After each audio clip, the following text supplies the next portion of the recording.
আসসালামাইকুম প্রিয় বন্ধুরা, চলে আসলাম ফরিদপুর। যাদের বাড়ি ফরিদপুর তারা এই হাঁড়িটা চিনবেন বা তাদের ছোটোবেলার কথা মনে পড়বে। এটা আসলে কি কাজে ব্যবহার হয় এই হাঁড়িটা। আপনাদের হাঁড়ির ভিতরে এখন কিচ্ছু নাই, একটু চুনা দিয়ে রাখছে। এটা কী করা হয় এটা আপনাদের ভিডিও শেষে বলবো। চলুন আপনাদের দ্বারা একটু দেখাই। আমাদের গ্রাম বাংলার ঐতিহ্য যে খেজুর গাছ, সেই খেজুর গাছগুলি দেখুন। আর আরেকটা বিশেষ কথা হলো যে এই খেজুর গাছে একটা জিনিস দিয়ে রাখে যা টোপার ভিতরে, যাতে মানুষ চুরি করে না খেতে পারে।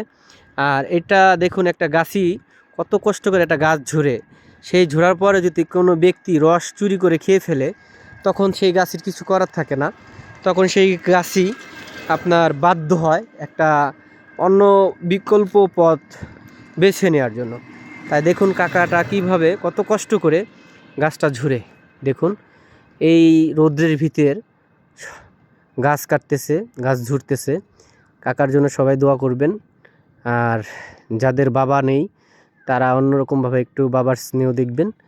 এই যে গাছ, আর লাস্টে যেটা বলতেছে যে কাকা গাছই যে হাড়ির ভিতরে কী দেয় সেটা আমি এখনই বলে দিচ্ছি আপনাদের। দেখুন কাকাকে একটু দেখালাম, আর একটু দেখুন এই একটা টোপা পাচ্ছে হাড়ির ভিতরে। তো মূলত আপনার এই দেখুন বাংলাদেশের ঐতিহ্য যেটা, মানে মানকচু যেটা আমরা বলি, সেই মানকচুটা কাকা দিয়ে দেয় হাড়ির ভিতরে, যাতে এই রসটা কেউ খাইলে তার গলাটা চুলকায়।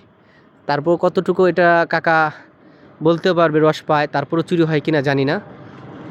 এটা আপনাদের মাঝে ধরলাম, আপনারাই বলবেন। আর আপনাদের মূল্যবান কমেন্টে অবশ্যই বলে যাবেন কাকা কি কাজটা ঠিক করলো কি না মানকচু দিয়ে, বা কী বলবার কিছু বলার নেই। আপনাদের মাঝ থেকে বিদায় নিলাম। আল্লাহ হাফেজ, ভালো থাকবেন।